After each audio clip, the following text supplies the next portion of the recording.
Hello বন্ধুরা, এখানে দেখো কতগুলো পটল আমি ছাড়িয়ে নিয়েছি, খোসা লম্বা লম্বা করে দু সাইডে চিড়ে নিয়েছি। আজকে তোমাদের কি দেখাতে চলেছি জানো বন্ধুরা?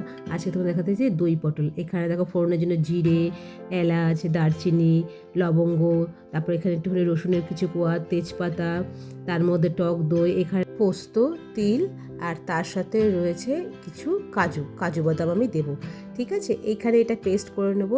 এছাড়া রয়েছে ওখানে কিছুটা হচ্ছে কি পেঁয়াজ, আর এখানে দেখো জিরের গুঁড়ি রয়েছে, কাশ্মীরি মির্চি রয়েছে, ধনের গুঁড়ি রয়েছে, হলুদ রয়েছে, নুন রয়েছে, কাঁচা লঙ্কা বাটা রয়েছে, আর এখানে একটু আদা বাটা রয়েছে। এই সব উপকরণ দিয়ে আমি রান্না করতে চলেছি দই পটল। চলো তোমাদের দই পটলের রেসিপিটা আমি কিভাবে রান্না করি সেটা দেখাচ্ছি। এখানে দেখো পটলটাকে তো ছাড়িয়ে ধুয়ে রেখেছি, দু সাইডের মাথাটা একটু চিড়ে নিয়েছি। এবার নুন হলুদ দিয়ে ভালো করে পটলটাকে মাখিয়ে রাখবো। মাখানোর পরে এই পটলটাকে আমি ভেজে নেবো আগে, কারণ একটু না ভাজলে পরে না পটলটা হচ্ছে চেয়ে থাকবে, আর একটু ভাজলে পরে না যে কোনো জিনিস একটু ভেজে যদি তুমি রান্না করো না, তার স্বাদটা কিন্তু আরও ভালো বাড়ে, আর তরকারিটাও সুন্দর মজে যায়। এখানে তেল গরম হয়ে যাওয়ার পরে আমি পটলগুলো সব একবারে দিয়ে দিলাম, আলাদা আলাদা করে ভাজিনি, আমি একবারেই ভেজেছি।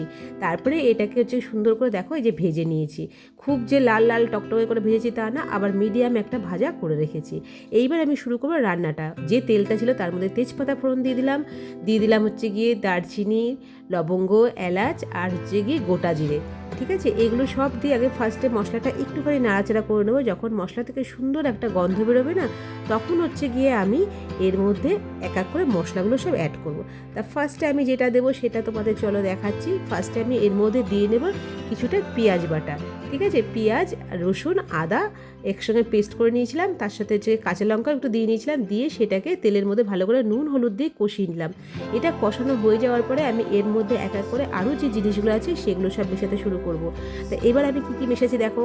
নুন দিলাম, হলুদ দিলাম, ধনের গুঁড়ি দিলাম, একটুখানি দেবো হচ্ছে কি জিরের গুঁড়ি, তার সঙ্গে দেবো একটু কাশ্মীরি মির্চিটা আমি রাখছি লঙ্কাটা রঙের জন্য, লাল লঙ্কা যে রঙটা হয় না সেই রঙের জন্য। তোমরা যদি মনে করো যে না তোমাদের লাল লঙ্কা রঙটা করার দরকার নেই, তাহলে করতে নাও পারো, কাশ্মীরি মির্চিটা দিতেই হবে এমন কোনো কথা নেই।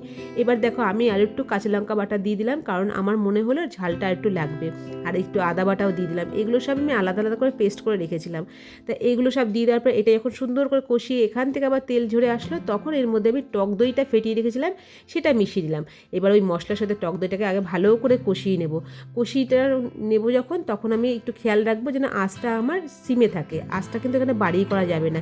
এবার এর মধ্যে একটুখানি তোমরা চিনি দিতে পারো, আমি সুগার ফ্রি দিয়ে নিচ্ছি। তারপরে সেটাকে কষিয়ে নিয়ে আবার এর মধ্যে একটু গরম মশলা অ্যাড করলাম। অ্যাড করার পরে তারপরে হচ্ছে ওই যে তিল, কাজু আর পোস্ত বেটে রেখেছিলাম না, সেটা এর মধ্যে দিয়ে এটাকে একটু নাড়াচাড়া করবে। এটা কিন্তু বেশি ভাজবো না বন্ধুরা, কারণ পোস্তর গন্ধটা তাহলে চলে যাবে। এইবার হচ্ছে এর মধ্যে পটলগুলোকে দিয়ে ভালো করে কষলাম। আর অন্যদিকে দেখো আমি গরম জল বসিয়ে রেখেছি, আমি রান্নাটা কিন্তু গরম জলে করব। পটলের সঙ্গে আমি সমস্ত মশলাটা যখন পটলের মধ্যে একদম মেখে যাবে সুন্দর, তখন আমি এর মধ্যে গরম জলটা অ্যাড করব। গ্রেভিটা তোমরা তোমাদের মতন করবে, যার যেরকম গ্রেভি প্রয়োজন। আমার যতটুকু প্রয়োজন আমি ততটুকুই জল মিশিয়েছি। আর ঠিকঠাক মতন যদি এই দই পটলটা রান্না করা যায় না, খেতে কিন্তু দারুণ লাগে। গরম ভাতেও খেতে পারো, রুটি পরোটা দিয়েও খেতে পারো। রুটি পরোটার সঙ্গে তো একদম আদর্শ খাবার যাকে বলে। এই দেখো আমার পটল রান্না কমপ্লিট হয়ে গেছে। তোমাদের কেমন লাগলো জানাতে ভুলো না। টাটা।